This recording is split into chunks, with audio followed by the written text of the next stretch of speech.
The 2020 NBA Finals look a little different than what basketball fans are used to. And no, I'm not just talking about the fact games are being played in a Disney World bubble. For the first time in 6 years, fans tuning into the finals haven't seen the Golden State Warriors, who won 5 straight Western Conference championships and 3 NBA titles between 2015 and 2019.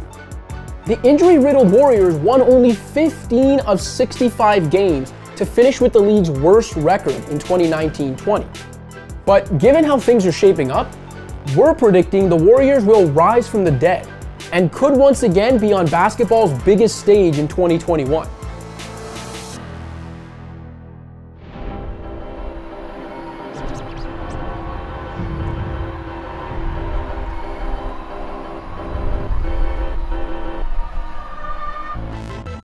The most obvious adjustment the Warriors can make after winning only 23% of their games isn't an adjustment at all. They simply need to get healthy, and there's no reason to think they won't be whenever the 2020-21 season tips off. Steph Curry missed 60 games due to a broken hand, but he also returned to the lineup way back in March, about a week before the season was suspended, and scored 23 points in only 27 minutes in his first game action in more than 4 months. Klay Thompson famously blew out his knee in the final game of the 2019 finals, but approximately a year and a half will have passed by the time next season starts, and Klay's already been getting some work in at the Warriors' voluntary minicamp. Injuries in general, and especially in Klay's case, a knee injury, are always cause for long-term concern. But after 5 straight trips to the finals, the extra time off afforded Thompson, Curry, and even Draymond Green will prove to be a silver lining of the pandemic-related shutdown. If they come back even approaching their peak powers, then doubt Golden State's Big Three and Steve Kerr at your own peril. Yeah, I think everybody thinks it's kind of end of us. That's just not smart. We're not done yet. Things will certainly look different without Kevin Durant and a number of core pieces of yesteryear. But Golden State's Big Three should still have plenty of help. Andrew Wiggins' inconsistent and inefficient game has earned him many doubters. But in the midst of another lost season in Minnesota, and then a blockbuster trade to the Warriors, the former #1 overall pick did show signs of growth. Wiggins' playmaking, shot selection, and even his defense all started trending in the right direction, as the 25-year-old averaged 21.8 points per game, enjoyed the most efficient shooting season of his young career, and set career highs in rebounds and assists while averaging a block per game. If that guy's your 3rd or 4th best player on a team with an MVP caliber superstar and multiple All-Stars, you're in pretty damn good shape. Being a full-time Warrior should benefit Wiggins too. He no longer has to shoulder the burden of being miscast as a franchise pillar. The Warriors just need him to be a more consistent shooter, attack the soft spots in opposing defenses when rivals load up on Steph and Klay, and use more of his otherworldly physical tools on the defensive end. Right back to Booker, final second, and Wiggins knew it. Yes. And blocked the shot. Then there's the Warriors' #2 overall draft position, which brings to mind the Spurs' fortuitous heist of Tim Duncan in the 1997 draft after David Robinson sat out most of the prior season due to injury. There's obviously no Duncan type here, so for franchise seeking a savior, the 2020 draft class leaves a lot to be desired. Luckily for the Warriors, they aren't one of those franchises. Being able to either add the #2 overall pick, or whatever assets the #2 pick turns into, to a team featuring Curry, Thompson, Green, and Wiggins is almost unfair.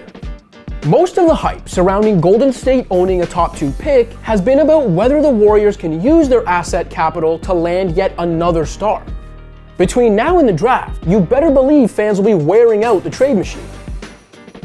If Giannis Antetokounmpo actually asks for a trade before his contract is up, would the Warriors be willing to include Thompson? What does the #2 pick plus Wiggins get you? Assuming there's a team out there that still believes in the guy once dubbed Maple Jordan. Is there a disgruntled star out there who might become available sometime soon? If so, few teams are better positioned to trade for that star than the Warriors. The thing is, while the Warriors would obviously love to add another All-Star, I'm going to throw out a more realistic option. The Warriors simply keep the number 2 pick, draft Memphis big man James Wiseman, and start next season as instant contenders again without even needing to make a move. Imagine completing a lineup featuring Curry, Thompson, Green, and Wiggins with a mobile, hyper-athletic 7-footer.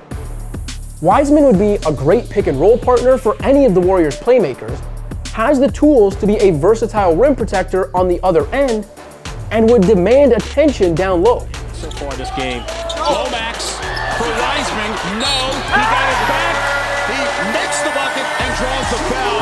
He's just too big right now for South Carolina State. Most teams thinking of drafting Wiseman would need him to be a franchise center. The Warriors could bring him along slowly while Wiseman fills the role of NBA's most talented, high-ceiling role player. Whether it's Wiseman, Anthony Edwards, Denny Avdia, or LaMelo Ball, with all of Golden State's veteran big guns locked up for at least another couple years, a 2020 draft prospect could be the infusion of youth the Warriors need to extend their championship window. Remember, there was a time when many thought the Spurs window was closed, before a middling first-round pick named Kawhi Leonard showed up to help pry it open again. And don't forget about Eric Paschall. National championship of Villanova down The 2019 second-rounder made all-rookie first team after leading the Warriors in minutes as an NBA freshman, teasing his potential as a two-way force under the tutelage of Green. I get the excitement over wanting the Warriors to load up again, but look around. This team already is loaded. If the Warriors merely stand pat and avoid the injury bug, they're good enough to join a growing list of West contenders that should once again feature the Lakers, Nuggets, Clippers, and potentially the Mavs and Rockets. Sure, you could make a decent counterargument. Like most contenders in a non-super team world, the Warriors aren't bulletproof. Curry, Thompson, and Green are all on the wrong side of 30. Clay still has to prove he's the same player post-ACL tear. Draymond has admittedly lost a step. Relying on Wiggins, even in a more limited role, could be a dangerous game. The draft is a crapshoot. Still, the team boasting one of the best and most proven collection of talents of our time enters the offseason in the best position of any team to immediately and significantly improve. You know, I hear a lot of that noise. It's the end of a run and all that jazz. I don't see it happening though. We'll be back. If you're not taking the Warriors seriously as a 2021 title contender, expect DJ Khaled to have a few words for you a year from now. Congratulations, you played yourself. Thanks for watching.